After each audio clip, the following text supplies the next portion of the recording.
Hello guys, welcome back to my channel. তো চলে এসেছি অষ্টমীর সকাল নিয়ে। তো দেখতেই পাচ্ছ যে পুজো শুরু হয়ে গিয়েছে। তো সবাই দেখতে পাচ্ছ পাঞ্জাবি পরেছে। আর এদিকে গুলুর ক্যালমাটা দেখো, চশমা পরে দারুণ ক্যালমা দিচ্ছে। আর এদিকে অষ্টমী পুজোর অঞ্জলি দিতেও আমি চলে এসেছিলাম। আমার দেওয়া হয়ে গিয়েছিল, ওটা সেকেন্ড পার্ট অঞ্জলি চলছিল। আর এদিকে দেখো আবার আমি চলে এসেছিলাম এখানে আরতি দেখতে। তারপরে পুজো শেষ হলে প্রসাদ খেয়ে অষ্টমী স্পেশাল লুচি, তরকারি, পায়েস এগুলো খেয়ে চলে গিয়েছিলাম আশ্রম। আর দেখতেই পাচ্ছ আমাদেরকে সুস্বাগতম করে ডাকলো আর আমরাও একটু চেয়ার্স আপ করে নিলাম। আশ্রমে এসে দেখি তখনও পুজো চলছে। তো তখন হয়তো হচ্ছিল সন্ধি পুজো। আর দেখতেই পাচ্ছ আমি একটু ক্যালমা দিয়ে দাঁড়িয়ে পোস্ট দিয়ে ছবি তুলছিলাম, আর এদিকে আমার ভিডিও ক্যামেরা চলছিল, সেটা ভাই বুঝতেই পারিনি কেউ।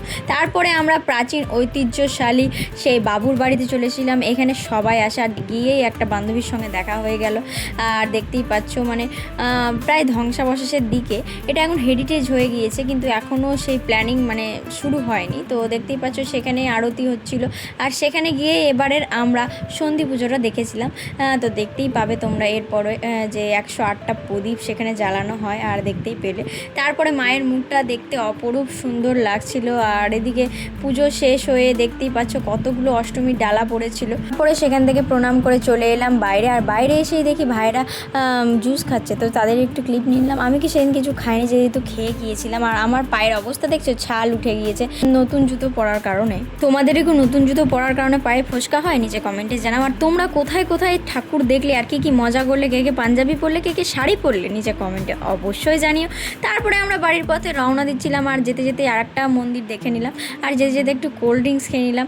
তো এইটা হচ্ছে আমাদের পাড়ার কাছেই একটা মণ্ডপ, তো সেখানেই যাওয়া হয়নি। তো সেখানে গিয়ে দুপুরবেলার ঠাকুর দেখাটা শেষ করলাম। এবার হচ্ছে সন্ধেবেলা আমরা বেরিয়ে গিয়েছিলাম ধুলিয়ান যাওয়ার উদ্দেশ্যে। তো তার আগে কিছু পাড়ার মণ্ডপ দেখে নিয়েছিলাম। আর যেতে যেতে দেখছি এত জল হয়েছে, মানে এত বৃষ্টি পড়েছে, বন্যা লেগে গেছে। কিন্তু যাওয়ার পথে রোডে দেখছি এক ফোঁটাও বৃষ্টি নেই। মানে কি সিজন চলছে তোমরাই ভাবো। তারপরে আমরা ধুলিয়ান গিয়ে বুঝতে পারি যে সেখানে এক ফোঁটাও বৃষ্টি হয়নি। তো সেখানে এতটাই গরম যে মানে ভিড়ে আরও গরম লাগছে। তো সেখানে মণ্ডপগুলো দেখেছিলাম। তো তোমরা মানে তোমাদের কেমন লাগছে মণ্ডপগুলো দেখতে, নিচে কমেন্টে আমাকে অবশ্যই জানাও। আর তোমরা প্লিজ সাবস্ক্রাইব করে নিও। আর এইটা হচ্ছে ধুলিয়ানের রাজবাড়ি, আর এটা হচ্ছে রাজবাড়ির মা দুর্গা। তো আমরা বাইরে থেকে একটু ওভারভিউটা নিচ্ছিলাম। তো কেমন লাগছে জানিও। আর দেখতেই পেলে একটু আগে যে একটা বড় করে মন্দির ছিল, সেটা হচ্ছে সেখানকার কালী মন্দির। আর এই লাইটিংটা দেখে তো আমার ক্রিসমাস ডের কথা মনে পড়ে গিয়েছিল, কলেজ স্ট্রিটে যে কলকাতায় হয় সেটা। তারপরে চলে এসেছিলাম আর একটা মণ্ডপে। তো এই মণ্ডপ সজ্জাটাও অসাধারণ করেছিল, দেখতে পাচ্ছ হাতের কাজের সব। আর এটা হচ্ছে মিলন মন্দির। তো তোমরা ধুলিয়ানে যারা যারা থাকো নিশ্চয়ই সবাই জানো। দেখা হচ্ছে পরে। Bye bye.